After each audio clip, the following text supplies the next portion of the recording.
ini. Wa qaulullahi ta'ala aina ma takunu dan seterusnya al-ayat.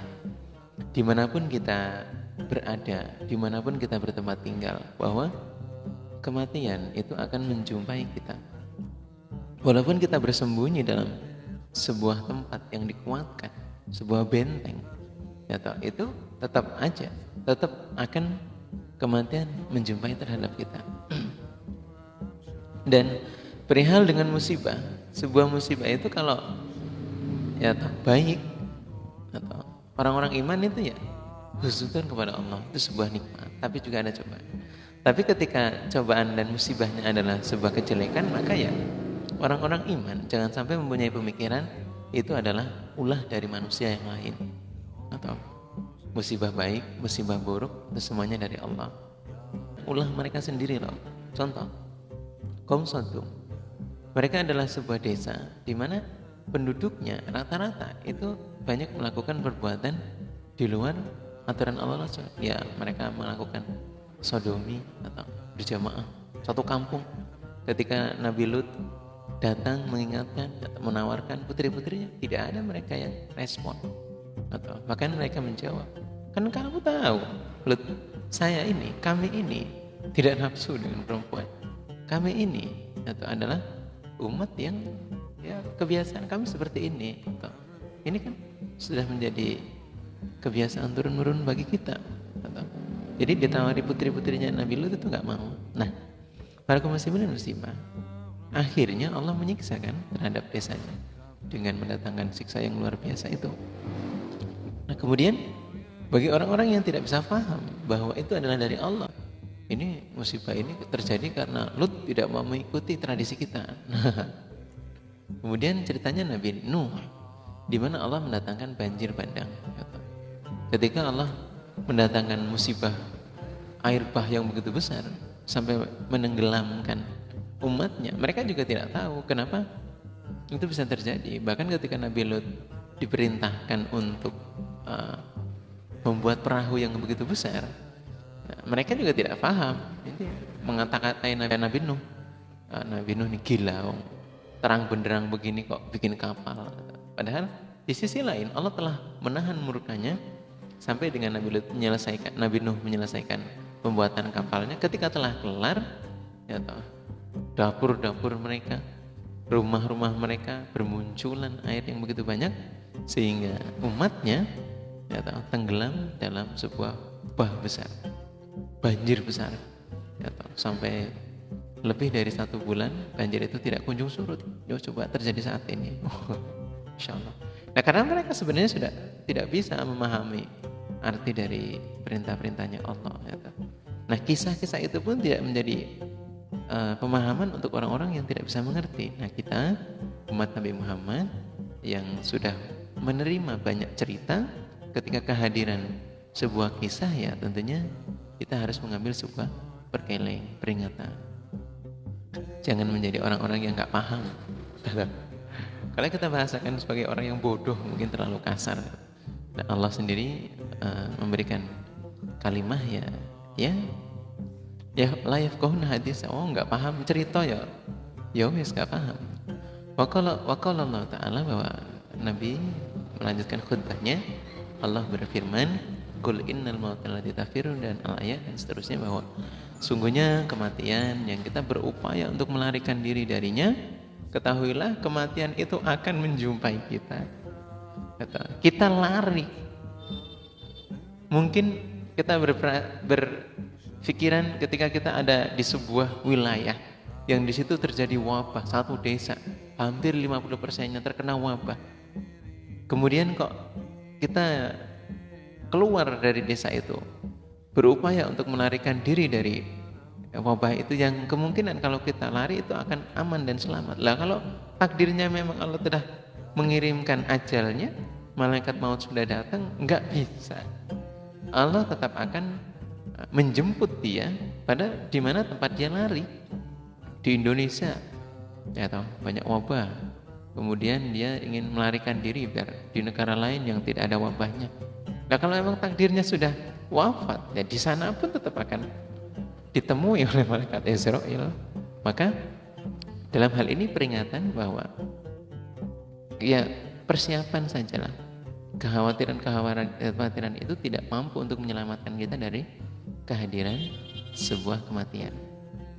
Para kaum muslimah yang berbahagia, kemudian setelah wafat itu, ini loh yang paling utama, bahwa Allah akan menghitung kita, akan mempersaksikan kita, dan Allah akan menceritakan semua apa yang kita kerjakan selama hidup di dunia. Para kaum muslimah, Allah berfirman bahwa setiap umat, setiap golongan, setiap kaum itu memiliki batas waktu, tempo, atau memiliki batas usia, batas kehidupan. Ya, kenyataan bahwa kita tidak lagi melihat umat-umat di zaman dahulu berarti mereka punya waktu berakhir dong. Kita yang saat ini masih ada di zaman saat ini, di zaman sekarang ya, karena memang Allah masih memberikan waktu yang sangat panjang untuk kita. Kalau kita ya sampai akhir hayat lah, tapi kehidupan umat di zaman ini masih berlangsung sampai dengan sekarang. Tapi ketahuilah itu ada ajalnya loh, ada waktu masa berakhirnya. Nah, ketika sebuah ajal telah datang, waktu, tempo yang telah Allah berikan sudah hadir, maka ketahuilah bahwa tidak ada yang mampu untuk mengakhirkan barang sesaat pun, dan tidak ada yang mampu untuk mendahulukan kedatangannya. Sudah ada kodratnya, terutama ya bahwa al-maut yang akan menjemput kita ya tidak ada yang bisa mengatur, bahkan minta untuk dicepatkan tuh ya tidak ada. Kalau sudah ditakdirkan ya itu akan datang sendiri. Para kaum muslimin muslimah, kemudian Allah di dalam wahyunya dalam khutbah ini menyebutkan bahwa ya berlomba-lombalah, cepat-cepatlah mendapatkan pengampunan dari Allah dan berupaya untuk mengharapkan surganya Allah, di mana surga Allah itu luasnya seperti langit dan bumi loh. Dalam wahyunya Allah bahwa langit dan bumi ini adalah hal-hal yang mampu untuk dijangkau oleh pengetahuan manusia. Allah memerintahkan dalam khutbah ini bahwa berlomba-lombalah untuk mendapatkan pengampunannya Allah, pengampunan dari Tuhan kalian, Allah Subhanahu wa taala, dan berlomba-lombalah untuk mendapatkan surganya Allah, di mana luasnya surga itu seperti halnya luasnya langit dan bumi. Hal itu Allah siapkan untuk orang-orang yang bertakwa. Para kaum muslimin dan muslimah, bahwa penggambaran surga yang seluas langit dan bumi itu adalah penggambaran di mana logika manusia itu bisa menangkap kalau digambarkan dengan seluas langit dan bumi. Kalau sudah di luar dari itu mungkin akan tidak sampai, tidak kejangkau. Maka Allah memberikan gambaran itu sesuai dengan apa yang kita bisa pahami. Begitu maha besarnya dan maha luasnya pengetahuannya Allah. Dan kemudian bahwa Allah menasihati kepada kita di dalam wahyu yang lain, ya ayyuhalladzina amanu qu anfusakum wa ahlikum naro. Kemudian di sana firman Allah mengingatkan bahwa wahai orang-orang yang beriman, jagalah diri kalian, diri kita dulu, dan jagalah keluarga kalian dari siksa api neraka. Kenapa harus jaga? Karena ketahuilah di dalam neraka sana apa yang menjadi kayu bakarnya, apa yang menjadi isi di dalam neraka adalah sebuah kayu bakar yang isinya terdiri dari manusia yang tidak beriman. Meskipun neraka ini sudah dibakar dan sudah panas karena melalui pembakaran Allah yang 3000 tahun, di mana dalam riwayat hadisnya itu 1000 tahun menjadi merah, kemudian pekat, kemudian menjadi biru, 1000 tahun menjadi putih keadaannya, kemudian menjadi merah pekat bercampur biru, kemudian setelah 1000 tahun berikutnya menjadi hitam kelam. Para kaum muslimin dan muslimah, bahwa begitu panasnya kadar api yang mana kalau secara sains warna hitam memang adalah warna api yang sangat tertinggi di kalangan jenis-jenis api itu sendiri. Nah, di sana setelahnya api yang begitu hitam dan panas, ternyata masih ada lagi isiannya, yaitu para manusia-manusia yang tidak beriman dan juga batu-batu berhala yang disembah oleh orang-orang yang menyekutukan kepada Allah. Nah, begitu juga di luar daripada isi yang begitu luar biasa mendapatkan penyiksaan, ternyata malaikat yang ada di dalam neraka adalah malaikat-malaikat yang sangat kuat-kuat dan yang kejam-kejam. Mereka tidak menentang kepada Allah terhadap apa yang Allah perintahkan dan mengerjakan semua yang Allah perintahkan terhadap mereka. Jadi kalau Allah memerintahkan untuk menyiksa, ya seterusnya. Malaikat Malik yang bertugas menjadi juru kunci dari neraka jahanam itu, ya, dan semua pintu neraka itu hanya malaikat Malik yang memiliki akses untuk membuka dan menyiksa terhadap umat-umat di zaman itu, di dalam neraka. Para kaum muslimin muslimah, kemudian dilanjutkan oleh sabda-sabda Nabi, di mana Nabi berkhutbah, wa qala Rasulullah sallallahu alaihi wasallam, ishadun nas malam yansal qabr wal bilada wa taraka afdala zinatid dunya wa athara ma yabqa ala ma yanfa wa lam ya'uda godan min ayami wa anda nafsahu fil mauta. Ya, Nabi berpesan, lebih berhati-hatinya manusia, artinya manusia yang sangat mutawarik, yang sangat berhati-hati adalah orang-orang yang tidak melupakan pada kuburan, adalah orang-orang yang tidak meninggalkan sebuah pengetahuan bahwa suatu saat kita akan mendatangi kuburan kita, akan hadir, akan menjadi mayat. Kalau mungkin di dunia ada istilah camat, maka kita juga adalah camat, sosok manusia hambanya Allah yang akan menjadi camat, calon mayat. Maka orang-orang yang berhati-hati adalah orang-orang yang tidak melupakan pada kuburannya. Suatu saat kita akan menjadi pengisi dari kuburan dan berhati-hati dengan kerusakannya sendiri. Termasuk bahwa dia juga berhati-hati dengan keutamaan dunia, perhiasan-perhiasan dunia. Jadi kalaupun kita memiliki harta yang banyak, kemudian punyai apa yang Allah titipkan kepada kita ini sangat luar biasa, kita tetap berhati-hati, karena bahwa semua itu tidak ada yang kekal, dan kita memilih terhadap apa-apa yang di dunia ini akan dibawa untuk menuju ke alam akhirat. Kemudian menghitung-hitung harinya dan mempersiapkan hal-hal yang akan kita persiapkan menuju ke alam kematian. Artinya, ya, husnul khotimahnya kita siapkan dengan amalia-amalia kita semua, amalia kita yang baik. Kemudian menghitung-hitung hari dalam artian bahwa ya namanya hidup kan tidak selamanya. Kalau kita kasarannya menghitung, ya kita sudah berapa usianya, kemudian tinggal berapa, sudah beramal apa, atau boyau dipersiapkan. Dalam artian, ya jangan menganggap umur kita terus akan panjang dan lama, atau sehingga terlalaikan oleh kehidupan dunia ini, perhiasan dunia.